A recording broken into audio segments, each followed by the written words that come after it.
Iran Israel সংঘাতে কি যোগ দেবে আমেরিকা? হোয়াইট হাউস সূত্রে খবর, ইরান সম্পর্কে 2 সপ্তাহের মধ্যে সিদ্ধান্ত নেবেন ডোনাল্ড ট্রাম্প। আর এর মধ্যেই বেঞ্জামিন নেতানিয়াহু হুঙ্কার দিয়েছেন, ইরানের প্রতিটি পারমাণবিক ঘাঁটি ধ্বংস করা হবে। এতে যোগদান করা বা না করা আমেরিকার সিদ্ধান্ত। ইরান ইসরায়েল যুদ্ধ প্রসঙ্গে হস্তক্ষেপ করলে গুরুতর পরিণতি হতে পারে বলে হুঁশিয়ারি দিল রাশিয়া। অন্যদিকে পারমাণবিক ঘাঁটিতে হামলা চালানোর বিরোধিতা করেছে চীনও। মধ্যপ্রাচ্যের যুদ্ধের আবহে 3% দাম বেড়েছে অপরিশোধিত তেলের, ফলে চাপ বাড়তে চলেছে ভারতের। দাম বাড়বে পেট্রোল ডিজেল থেকে শুরু করে নিত্য প্রয়োজনীয় সামগ্রীরও।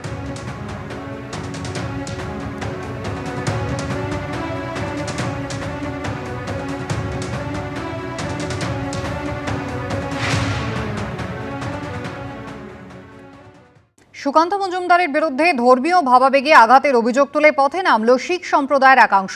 বড়বাজারের গুরুদ্বারা থেকে মিছিল করে মুরলীধর সেন লেনে যান বিক্ষোভকারীরা। পুলিশ বাধা দিলেও ব্যারিকেড ভেঙে তারা এগিয়ে যান। চপলকাণ্ডে সুকান্ত মজুমদার ক্ষমা চাওয়ার পরও রাজপথে আছড়ে পড়ল শিখ ধর্মাবলম্বীদের ক্ষোভ।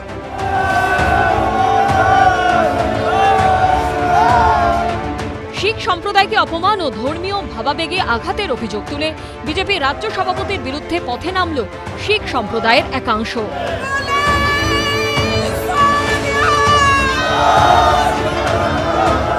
বিক্ষোভ মিছিল ঘিরে তুলকালাম বাঁধল বিজেপির রাজ্য সদর দপ্তর মুরলীধর সেন লেনে। মহেশতলায় অশান্তির প্রতিবাদে 12ই জুন তুলসী মঞ্চ হাতে কালীঘাটে মুখ্যমন্ত্রীর বাড়ির দিকে যাবার চেষ্টা করেন সুকান্ত মজুমদার। পুলিশের সঙ্গে বচসা বেঁধে যায়। এরপর বিজেপি রাজ্য সভাপতিকে সেখান থেকে সরিয়ে নিয়ে গিয়ে প্রিজন ভ্যানে তোলে পুলিশ। সেই সময় প্রিজন ভ্যান থেকে কাগজের তৈরি একটি প্রতীকী হাওয়াই চটি ছুড়ে দেন সুকান্ত মজুমদার। সেখানে দাঁড়িয়েছিলেন শিখ ধর্মাবলম্বী এক নিরাপত্তা রক্ষী। এ নিয়ে তুঙ্গে ওঠে বিতর্ক। বিধানসভাতেও এই প্রসঙ্গ টেনে আনেন মমতা বন্দ্যোপাধ্যায়। নাম না করে সুকান্ত মজুমদার প্রসঙ্গে তিনি বলেন, যেদিন গুজরাটে এতগুলো মানুষ মারা গেল আমাদের হৃদয় কাঁদছে, একটা কথাও বলিনি। ওই দিন আমার পাড়ার মোড়ে এক কর্তব্যরত পুলিশের মাথায় চটি ছুঁড়ে মারলেন একজন হাফ মিনিস্টার। এরপর ফেসবুক পোস্ট করে ক্ষমা চান সুকান্ত মজুমদার। তিনি লেখেন, উত্তেজনার মুহূর্তে পুলিশের উদ্দেশ্যে ছোড়া একটি প্ল্যাকার্ড দুর্ঘটনাবশত আমার নিরাপত্তার দায়িত্বে থাকা এক শিখ ধর্মাবলম্বী সিআইএসএফ কর্মীর পবিত্র পাগড়ির উপর পড়ে।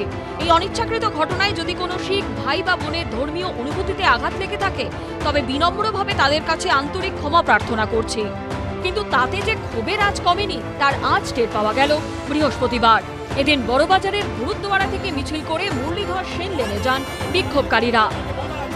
পুলিশ ব্যারিকেড ভেঙে এগিয়ে যান তারা।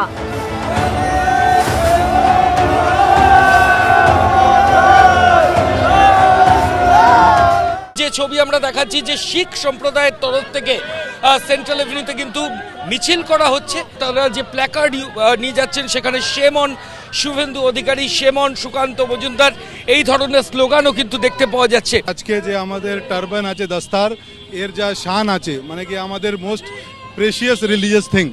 তো কেউ এই দিকে হাত দিলে এটা সহ্য হবে না। আমরা এফআইআর করিয়েছি, আইনের পথেই চলবে। আমরা সব এভিডেন্সগুলো ওনাদের থানায় জমা করিয়ে দিয়েছি। আমাদের কানুনি লড়াই কিন্তু আমরা লড়তে থাকবো। ওনারাও নিশ্চয়ই বুক ঠুকে বলতে পারবেন না যে ওটা ইচ্ছাকৃত কোনো ঘটনা। যেটা একটা প্ল্যাকার্ড লেগেছে সেটাও আমার সিকিউরিটির গায়ে লেগেছে। এই ঘটনায় সুকান্ত মজুমদারের বিরুদ্ধে কালীঘাট থানায় অভিযোগও দায়ের হয়েছে। ময়ূর ঠাকুর চক্রবর্তী ও শিবাশিস মৌলিকের রিপোর্ট, এবিপি আনন্দ।